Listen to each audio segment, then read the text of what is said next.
একজন লোক খুব হতাশ হয়ে একজন জ্ঞানী বুড়োর কাছে গেল। সে বলল, আমি অনেক চেষ্টা করছি, কিন্তু জীবনে কিছুই হচ্ছে না।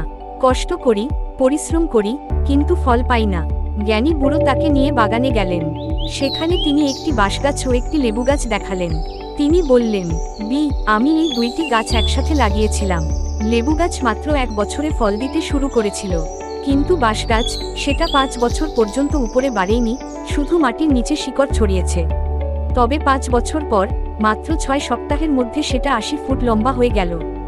এই 5 বছরে সেটা অলস ছিল না, বরং তখন সে নিজেকে প্রস্তুত করছিল। তারপর বুড়ো লোকটি হাসলেন ও বললেন, তুমি হয়তো এখনই সফলতা দেখতে পাচ্ছ না, কিন্তু তুমি নিজেকে প্রস্তুত করছো, তোমার শিকড় গড়ে তুলছ। সময় এলে তুমিও একদিন হঠাৎ করে ফুলে ফেপে উঠবে। সাদা চেক মার্ক বোতাম গল্পের শিক্ষা। সফলতা মাঝে মাঝে সময় নেয়। তুমি এখন হয়তো ফল পাচ্ছ না, কিন্তু তুমি নিজেকে গড়ে তুলছ, ঠিক মাটির নিচে লুকিয়ে থাকা বাঁশগাছের মতো। ধৈর্য ধরো, নিজের ওপর বিশ্বাস রাখো। সময় এলে তুমি নিজে উঁচুতে উঠবে।